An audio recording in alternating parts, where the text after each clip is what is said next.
عن ابی ہریرہ رضی اللہ تعالی عنہ ان رسول اللہ صلی اللہ تعالی علیہ وسلم قال بادروا بالاعمال سبعا، حضور نے فرمایا 7 چیزیں آنے سے پہلے پہلے اچھے اعمال کر لو. 7 چیزاں تو آن تو پہلے پہلے. هل تنظرون الا الى فقر منسن، حضور نے فرمایا تم ایسی غریبی کا انتظار کر رہے ہو جو غریبی تمہیں اللہ بھی بلا دے، اس کا رسول بھی بلا دے، دین بھی بلا دے، اپنا آپ بھی بلا دے. حضور نے فرمایا کیا تم ایسی هل تنظرون الا الى فقر منسن، حضور نے فرمایا کیا تم ایسی غریبی ایسی محتاجی کا انتظار کر رہے ہو منسن جو ہر چیز تمہیں بلا دے، او غنن مطغن، یا حضور نے فرمایا تم ایسی امیری کا انتظار کر رہے ہو جو امیری تمہیں اللہ رسول کا سرکش بنا دے، ایسی امیری جو تمہیں گنڈا بنا دے، ایسی امیری جو تمہیں رسا گیر بنا دے، ایسی امیری جو اللہ رسول کا فرمان سامنے آئے تو کوئی چھوڑو جی ایویں مولوی لگے ہوئے او ختم نبوت دا مسئلہ حل جے ہو گیا، ہن مولوی ساڈے لیڈر دے خلاف کی گل کرنے، او دے نزدیک ختم نبوت دا مسئلہ ہے سی بھی نہیں، حال بھی کوئی نہیں ہویا، انہیں تو اصل اپنے لیڈر نال پیار کیتا، وہ ساڈے خلاف وہ گلا نہیں کردا، او دے نزدیک مسئلہ ختم نبوت ہے سی بھی کوئی نہیں.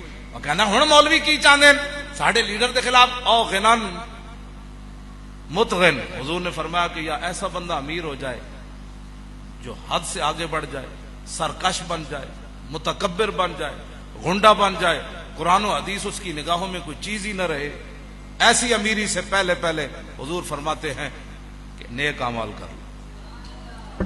او مردن نہ او مردن مفسدن، حضور نے فرمایا یا ایسی بیماری آ جائے جو ہر چیز تیری تباہ کر دے. اس دور میں اس کی مثال کینسر ہے، پورے پورے خاندانہ دیا زمیناں بھی وک جاندیاں، انہوں دا علاج کوئی نہیں ہوتا. ایسی طرف صدیاں پہلے نقطہ وروں سے جو حل نہ ہوا، فلسفیوں سے جو کھل نہ سکا، حضور نے فرمایا ایک بیماری ایسی آئے گی مفسد جو تیری ہر چیز تباہ کر کے رکھ دے. اس سے پہلے پہلے نیک اعمال کر لے. اس وقت وہ چاہے گا کہ میں قرآن پڑھوں، اس وقت وہ چاہے گا کہ میں آج تہجد اٹھ کے پڑھوں، اس وقت وہ چاہے گا میں آج نفل پڑھوں، لیکن کوئی چیز اس کی رہے گی نہیں، کیا کرے گا؟ اللہ حضور کے ہر غلام کو ہر مفسد بیماری سے محفوظ رکھے. او حرمن مفندن، حضور نے فرمایا ایسے بڑھاپے کا انتظار کر رہے ہو. تسی ویکھیا نا، میں اپنی زندگی بڑے بڑے ایسے لوگ ویکھے، پھر میں انہوں نے ترس بھی بڑھا سی، اپنے رشتہ داراں بھی ویکھے، غیراں بھی ویکھے. او حرمن مفندن، حضور نے فرمایا یا ایسے بڑھاپے کا انتظار کر رہے ہو جو تمہاری ہر چیز فنا کر دے.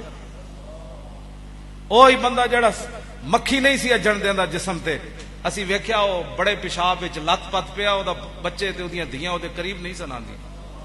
خود میرے والد صاحب دے رشتہ دار سن تے میرے والد صاحب جا کے انہاں نال کردے سن، انہاں نال انہاں نوں غصے ہوندے سن، اوئے تہاڈا پیو پیا، او تہاڈا پیو پیا، تے شرم کرو، لیاؤ اینو دھو تو صحیح کم از کم. او بندہ او سی جڑا نک تے مکھی نہیں سی اجن دیندا. یہ تو میں اپنے رشتہ داراں وچ گل کر، ہاں جی، دھیاں بھی کول نہیں سن آندیاں تے پتر بھی کول نہیں سن، زنانی بھی کول نہیں سی آندی. پیشاب وڈا بھی پیا وچے پیا، مکھیاں پیاں، بستر سارا برباد، پورا کمرہ بدبودار پیا. اے حضور نے فرمایا یا ایسے بڑھاپے کا انتظار کر رہے ہو، اس تو پہلے پہلے، اس سے پہلے پہلے حضور فرماتے ہیں بادروا بالاعمال سبعا، اس سے پہلے پہلے نیک اعمال کا. او موت مجہزن، یا حضور فرماتے ہیں ایسی موت کا انتظار کر رہے ہو جو اچانک آ جائے. گھروں نکلیا واپس لوگوں نے فون آ گیا بندہ مر گیا. کیوں ہے جانے جاندے جاندے موٹر سائیکل تے اٹیک ہو، بریک نہیں لگی، گڈیاں ٹکرا گئی، کیوں جی؟ اے بس انج ہو گیا. حضور فرماتے ہیں کیا اس اچانک موت سے کہ ابھی تو سوچ رہا تھا کہ میری ابھی اتنی زندگی ہے، پھر انشاءاللہ داڑھی رکھوں گا، پھر انشاءاللہ 5 نمازیں شروع کروں گا، پھر انشاءاللہ پچھلے جتنے گناہ ہیں جو کر رہا ہوں کرتا رہوں گا، پھر اچانک میں کعبے جاؤں گا، پھر توبہ کر لوں گا، پھر حج کروں گا. میرے آقا نے فرمایا پھر تو ایسی موت کا انتظار کر رہا ہے جو تجھے پتہ بھی نہ چلنے دے، تیری روح نکل جائے. اس سے پہلے پہلے حضور نے فرمایا کہ کم من صحیح مات من غیر علت وکم من سقیم عاش حین من الدہر. یہ مولا علی دے بارے شعر منصوبن، مولا علی فرماندے کتنے ہی بیمار کتنی عرصہ زندہ رہے تے کتنے ہی صحیح و سلامت اچانک دنیا تو چلے. ہاں جی تے مولا علی فرماندے کم من فتن نسجت اکفانہ، کتنے لوگ ہیں جنہاں دے کفن بازار وچ پے ہوندے تے ہس رہے ہوندے، بازار وچ کفن انہاں دا آ چکے ہوندا، اسے دکان تو جا کے لوگ کفن خریدنے تے کفن بھی بازار وچ آ چکے ہوندا، اس نوں پتہ نہیں ہوندا میرا کفن آ چکے۔ وکم من صغار یرتجا طول عمر وقد ادخلت اجسادهم فی ظلمت القبر، مولا علی فرماندے ہیں بہت سارے بچے انہاں دی طویل عمر دیاں دعاواں کیتیاں جاندیاں لیکن بچپن وچ ہی انہاں نوں تاریک قبر وچ داخل کر دتا جا۔ ہاں جی اس واسطے میرے آقا نے فرمایا کہ ایسی موت جو اچانک آ جائے اس سے پہلے پہلے نیک کر۔ اب الدجال فشر غائب ينتظر، یا حضور نے فرمایا دجال کا انتظار کر رہے ہو کہ دجال جس دن آ جائے گا اس دن توبہ کر لیں۔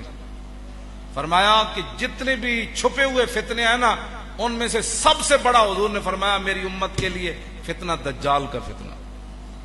اس پر تو اسپیشل ایک تقریر ہے کہ دجال کیسے آئے گا، پھر اس کا کیا صورتحال ہوگی، اور پھر لوگ اس کے ساتھ کیسے چلے جائیں گے اور اس کے برابر اور اس کو کیسے ماننا شروع کر جائیں گے۔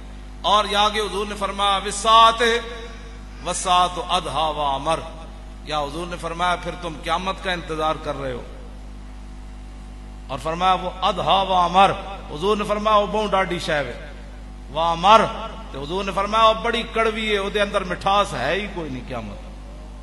یہ سب چیزاں حضور نے فرمایا نا تو آن تو پہلے پہلے توبہ کر لو۔